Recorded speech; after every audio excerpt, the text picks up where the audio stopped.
I'm pregnant. For many, those two words are so exciting and life transforming in such a wonderful way. And yet for others, those two words can be the most devastating and terrifying.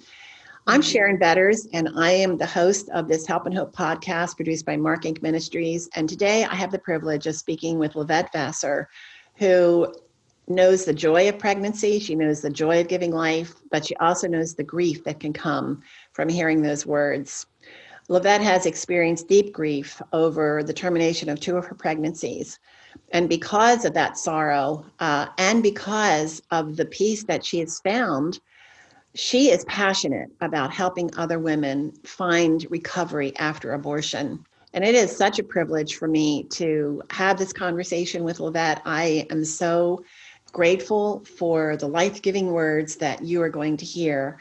And so, Lovette, thank you so much for joining us today. And thank you that you are going to share your story. And so before we get into the story that really we want to zero in on, can you tell us a little bit about your life right now? Well, Sharon, thank you so much for having me here with you guys.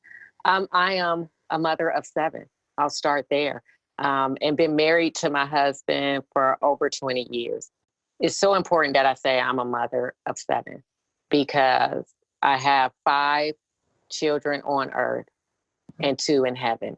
And so going through this journey, that's something that I talk to women about. Make sure that, even your wording should change. You have to acknowledge those children, whether they was lost in miscarriage, whether they were lost with abortion, or whether they passed away some type of way. You acknowledge those children. So I always say I'm a mother of 7. My oldest son is 26. My youngest child is 11. And I work at Hope Pregnancy Center here in Killeen, Texas. And I love every second of it. I mean, to come to a place where you can share the gospel, pray with people, and it's your job. You can't think of somewhere better to work at. I'm just blessed to work here. You mentioned that you work at the pregnancy center, and I know that we're doing this interview. You're there, and yes, you mentioned boxes behind you. Tell us a little bit about that. Some of the ministries. Yes, it's really awesome. We have these great boxes behind us because they are filled with brand new UGG boots. And anybody who knows fashion, Uggs are very expensive. And so one of the local shopping places on post, because I stay near a military base, got the box UGG boots and realized that the writing on it was wrong. It said satin bows and it wasn't a satin bow. And so they brought all the boots to us and said, hey, why don't you give these to the ladies that come in? Well, can you imagine coming in and $80, $100 UGG boots? It's just like, hey, it's for you. And I mean, they offer so much here at the Pregnancy Center, from parenting classes to diaper service, free ultrasound, free pregnancy tests. And the biggest part to me is the love that's greeted at the door. So I think about when I was 16, 17, I didn't know of a pregnancy resource center to come to where somebody would just pour into me maternity clothes, baby clothes. And all of it's ran by donation. Godly people. So you mentioned when you were 16, you didn't have a place like that. So that's a perfect bridge into your story. So tell us a little bit about your journey from a teenager and how those words, I'm pregnant, struck fear into your heart. Well, I'll start with saying I've been in an abortion clinic 3 times in my life. The first time was when I was 16, and I would have aborted my beautiful son when I found out I was pregnant. It was like, you're 16. What do you have to give to a child? And now I know what I had to give, but then I didn't. So me and the child's father went into the abortion clinic, and I learned that I had an infection. And I was so far along that by the time I would have finished taking antibiotics, I'd have been over the mark to get the abortion. So I have my beautiful son, and he's 26 years old, and he is like, I often feel like I just can't love him enough because of the choice that I almost made with him. And I love to hear him tell his story because he always tells people an infection saved my life. I would not be here if my mother didn't have an infection. Unfortunately, I was that girl who was always looking for love in the wrong places. I became pregnant again.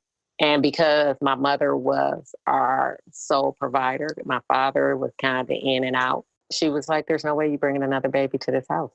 No way. And she was like, you're going to get an abortion. And I sat at the abortion clinic and I cried because I knew after having my son what it was like to touch a baby, what it was like to have a child put on your chest, what it was like to smell. You know, babies have this smell that we just like, oh my goodness, you smell so good. Um, and so I knew what that was like. And I kept telling my mom I wanted to have my baby. And she was like, no. She said no. We went to the clinic. I cried. The nurse at the abortion clinic brought me back out to my mom and said, she keep crying. We cannot do it. And I felt like that was my out. But my mother gave me a stern look like, you have to get that abortion. You cannot bring another baby into this house. So I went back the next day, cried in the parking lot, and went inside and had the abortion. And the nurse said, she just keep kicking. And I don't know if she knew she said she, but I knew that was my daughter's last fight for life. Now, and you hear that story and you think, man, that was so traumatic. But I got pregnant again. And so it's almost like it became routine. I knew what to do. You cry in the parking lot and then you go in there and win an Oscar, act like nothing's wrong. And the funny thing is, none of us looked at each other while we sat in the waiting room. All of our heads were down. And I remember when I had my son and you sit in the waiting room waiting to see your doctor, you picking up magazines, you talking to other ladies, like, well, how far along are you? And it's just so exciting. But in the abortion clinic, there was none of that. It was tears, it was sadness. The best way I can think of it is when you walk into a funeral home. Nobody's talking. Nobody's talking at all. Press forward, all my kids know my story. They are like my biggest supporters, my kids and my husband. They support me through it all, where Satan told me, you tell people, they going to convict you and they going to point their finger at you. And I told people and they loved me. And I thought, that's a huge lie, Satan. That's a huge lie that he tell people. When you describe an abortion clinic, and I mean, you just paint such a devastating picture of grief, and it's a place of death. And even though our culture is demanding that it's a right, and we've seen some really horrific displays of even joy, and laws that are being passed that say a woman can abort her baby up to the day that baby is due. And I mean, we know if we don't have our heads in the sand, we know that we live in a terrible time for babies. Like you are out there fighting and making a big difference. And so what would you say to a woman who, or a teenager, a child really, who is facing the pressure, who is experiencing the pressure from those around her? You have to have this abortion. I mean, you were a child. What rescue was there for you? And I often think about that. And when I talk to even older women who felt their parents, forced them into an abortion. And as a parent and as a woman who loved the Lord, I know that I have a right to fight. And often one of my favorite verses in Proverbs, what it says, what seems like the right path can lead to death, and when the laughter fades, the heartache remains. And so when I look at people I love, and this is always the example I give, when you look at people you love, and if someone told you, hey, Sharon, hurt that person. I know you love them, but go ahead and hurt them. You wouldn't do that. You would fight tooth and nail for that person. And so I always use the example of my children that I have now. If anybody was to ask me, hey, hurt your son or take your son's life, that would never happen. I would fight. So I encourage them to fight for what they believe in. And many women, the first thing they do, they hear, like you just said, Sharon, that the words of, oh, I'm pregnant, panic mode set in. Let's calm down. Pregnancy was never meant to be, oh, I'm pregnant. It's a blessing. It is a life. We know that he knew you when he was knitting you together in your mom's womb. He know the plans he had for you. All these words of encouragement. And so I always tell women to fight. Don't let the outside noise. Satan sometimes can seem so much louder than the truth. Don't let the outside noise come in. Touch your stomach. If everything was perfect for you, what would you want to have? And many girls say, a girl, a boy. What would you name her? And so during our whole conversation, if they give me a name, like we want to name our child Michelle, well, I don't refer to it as a baby anymore. I will say, so Michelle would just love, could you imagine if Michelle was looking at you right now? And so we make it very present This is not an embryo. This is not a fetus. This is a human being that has a name, so. You are amazing, Lovette. I love everything you're saying. It's so good. While you're talking, I'm even thinking of ways that we're going to get this word out there, because there's so many who need to hear what you are saying. Your love for that woman is coming through loud and clear. And that baby. All right, well, let's switch gears a little bit. You grew up in a family where you went to church, your family went to church, and yet I've heard you say that what happened at home didn't match what was going on at church. And so I'm wondering, how did that affect you, especially when it came to your view of abortion and, in your heart, knowing this wasn't the way that you wanted to go? It affected me tremendously because I took, how you did church. I'm going to say church because that's all we did was church. My parents never once taught us how to have a relationship with God. So when you only taught that going to church is nothing more than like going to the grocery store, or, having a relationship with God is like having a relationship with anybody. It becomes toxic. That's the best way I can describe it, because if I truly had that relationship with God, I know I would have fought. If my mother had that relationship with God, she wouldn't have taken me to an abortion clinic. When I think of that, I'm like, my mother loved me. I know she did.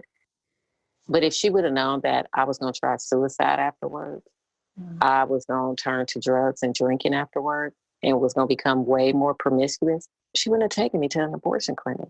But in order for her to know these things, she have to know our Heavenly Father. You just cannot go to church and treat it as a routine. You can't go to a building without the relationship. And when you come home and you see your father drinking and beating your mother, the two just don't match up. So it became, what is church? Who is God? Like, where he at? So it became fictional. It's just a fictional thing. It's a routine. Well, you met a man who you eventually married, and trying religion was next on your to-do list. My husband is my Ephesians 5:25. Love your bride like God loves the church. And he do. And my husband had a genuine relationship with Jesus Christ. So I was like, okay, well, that's what you do. But in the story, if you realize, I did exactly what my parents taught me to do. I did the routine. I didn't know what a relationship was like.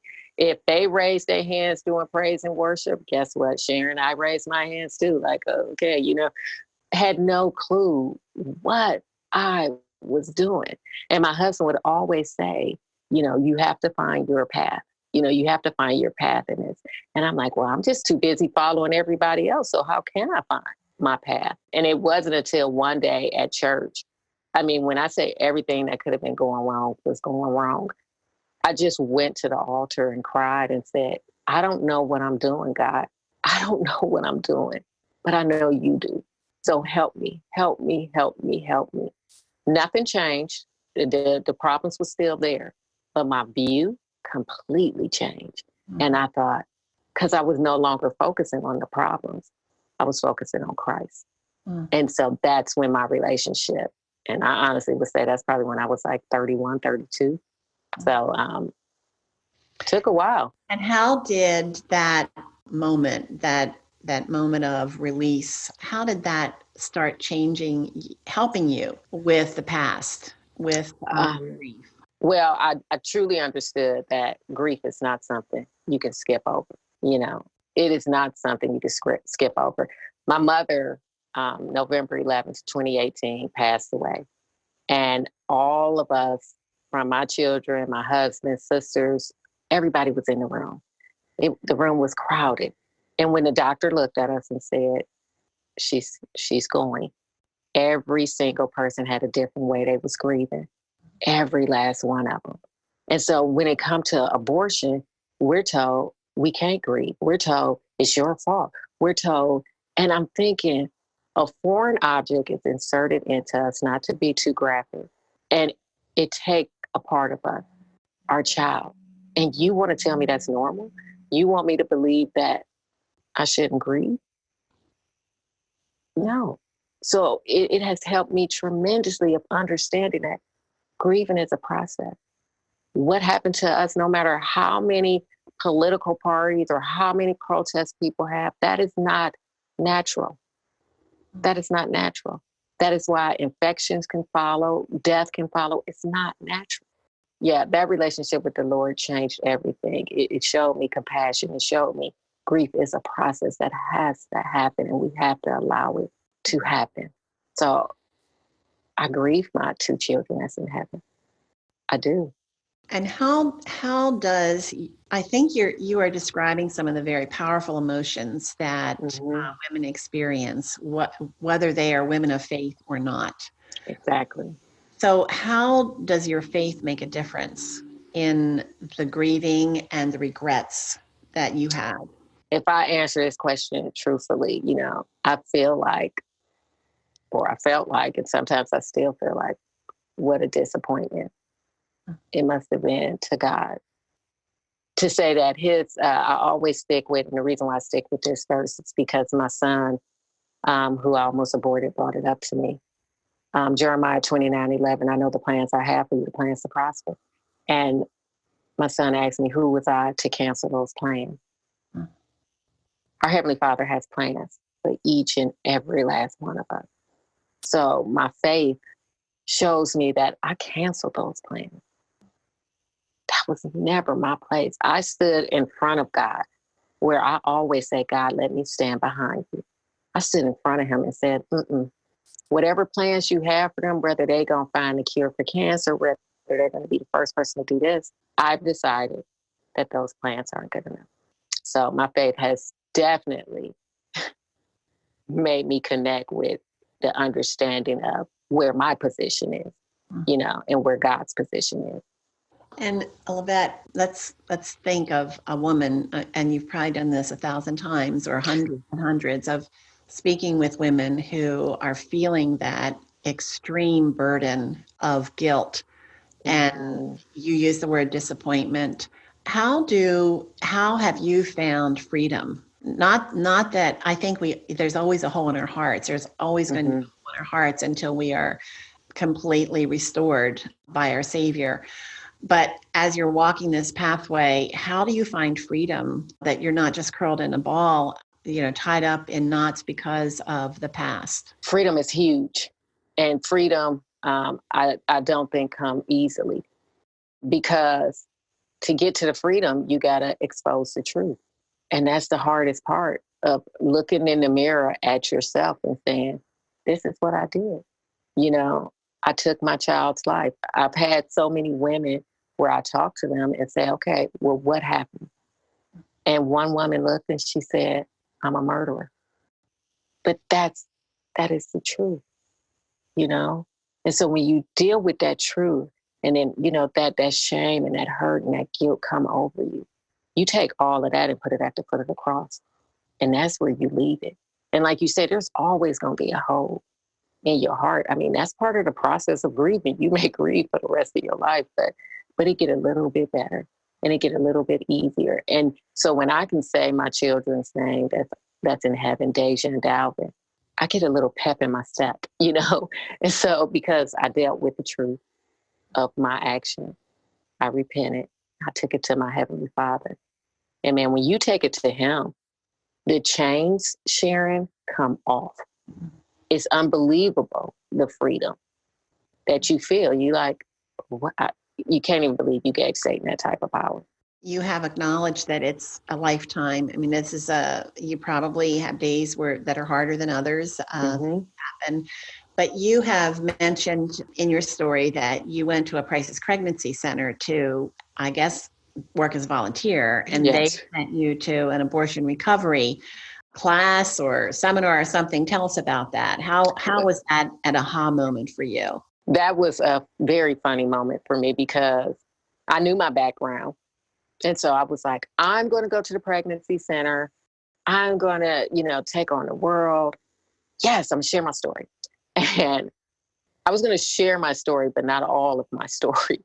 And the center director said, oh, we would love to have you. So at this time I was doing the girls' Bible study, and I thought, how dangerous is that? If one of these girls would have ever mentioned they had an abortion, or unplanned pregnancy, I wouldn't even known how to deal with that. So I come to the center, Hope Pregnancy Center. I sit down with the center director, and she asked me those words: "Have you ever had an abortion?" And Sharon, that was the first time I ever admitted to having 2 abortions, not just one. I admitted to, and I actually had to look around like, who said that? So I admitted to the 2 abortions. She was like, "I'm gonna send you to the retreat." I didn't know what the retreat was about. It's called Rachel's Vineyard Retreat. Had no clue what it was about, but I was like, okay, I'll go. And my husband, who I thought never knew I had the abortion, actually knew something was wrong, because with every pregnancy, when they asked the question, how many pregnancies, I would get so upset, like, well, how many did I write on a paper? Why are you asking me this question? And my husband would be on the sideline like, okay, what's wrong with her?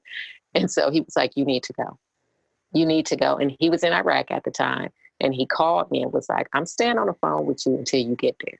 And he did. And I got there, and I always tell the stories that butterflies kept landing on me. As soon as I got to the door, a butterfly landed on my shoulder. And all the women at the retreat was like, you're going to be transformed. You're going to be transformed. And I was just thinking, get the butterfly off of me. I don't know what y'all are talking about. Let's hurry up and get through with this. And I told my story. Saturday morning, you have to tell your story. And I was sick to my stomach. I didn't eat any Friday. I had a headache. And I told my story Saturday morning, and my headache went away. My appetite came. And that's the type of freedom that we was talking about earlier, that I was just like, oh my goodness. And then I was ready for butterflies to land on me, but they didn't. They would twirl around me. And I'm like, the transformation was already happening. They didn't have to land on me. So it was, it changed my life. So this is called Rachel's Vineyard? Yes, ma'am. Is this a national program? It is all over the world. That leads me right to the next question of what resources are available for women who are desperately needing to recover, as the word you used, when it comes to abortion. So crisis pregnancy centers, they are, yes. I think, just Google them, but Rachel's Vineyard, how would a woman find a retreat like that? Rachel's Vineyard has a website. It's under Dr. Teresa Burke. So you could just Google Rachel's Vineyard. It's amazing. They have them in China, in Africa. It's everywhere. So it would change your life. It would change your life. Then it's another Bible study that Pat Layton calls Surrendering the Secret, which is an 8-week Bible study. Rachel's Vineyard is a weekend retreat, but the 8-week Bible study is amazing as well. You can Google that as well. You have Forgiven and Set Free, which is a Bible study by Linda Cochran. I was trying to see if I had any flyers, but I don't. Linda Cochran, 8-week Bible study. They even have one, Linda Cochran also have one called Healing Fathers for the men who hurt from abortion as well. So it is great resources out there. In Tennessee, they have a memorial wall for children who was lost from abortion, and it's called Unborn. Yeah, it's called Unborn, and it's a memorial wall for all the children. So you can walk this wall in Tennessee and see plaques of all the children that was lost to abortion. So that's actually really awesome, because you could take your family there. I did not know anything about that. That's profound. Mm-hmm. That's yes, wonderful. It is. Yeah. So what is that called? In case someone wants to look it up themselves. It's called the National Memorial for the Unborn. Memorial for the Unborn.org. So that would be the webpage, and it's just a beautiful place where you can honor your children. We'll include that information on our website. Listeners, we have a landing page for Lovette's story, and we will include those links on our website too, in case you are riding around and you can't write things down. So we want to make sure you have the opportunity to look into those resources, which sound just really moving and life transforming and life changing. So, Lovette, as we wrap up our time together, I would like, you shared a lot that I know is helpful one-on-one for women who are struggling with their past, but I'd like for you to imagine that you are meeting someone for the first time, a woman who is really searching desperately for hope as she is unable to move past the grief of abortion. And just, what words of hope and encouragement would you give to her? Grace, redemption. Satan would like for you to believe that there's no hope and will want you to wallow in the shame and the guilt. But we have a God that is greater than that. And he will give you an abundance of grace. And I always tell beautiful women that when we say an abundance of it, it means it overflows. It will be sufficient, and so just surrender to God. Surrender it all to God. And I promise you, you won't go wrong. You won't go wrong there. Thank you so much, Lovette. I'm Sharon Betters, and you have been listening to a conversation with Lovette Vassar. And this is a Help and Hope podcast produced by MARKINC Ministries. And there is no doubt in my mind that God is going to use Lovette's story to touch hearts, people that she'll never meet on this earth. And if you are one of them, we would love to hear from you. We'd love to pass on to Lovette your response to her story and encourage her in the way that she is really dying to self. She's a living sacrifice, offering life-giving words and hope to women who are struggling with the aftermath of abortion. You can find more resources like this when you go to markinc.org. That's markinc.org. Each one is free, and each one is designed to give help and hope to hurting people. We tackle life crises that are often experienced in isolation, from terminal illness to grief, to raising special needs children, to adultery, to sex trafficking. And we even have a special series for military families that have ministered to people all over the world. So you can go there and browse the library, and you can access each one of these free of charge. But let's face it, it costs money to produce these resources, and we are able to offer them free of charge because people share in our passion to offer help and hope to hurting people. And they do so with their giving. They support us with their giving. And so you could also help us. You can safely give at markinc.org. I hope that you'll prayerfully consider how you can partner with us in ministry. So thank you so much, and thank you for listening.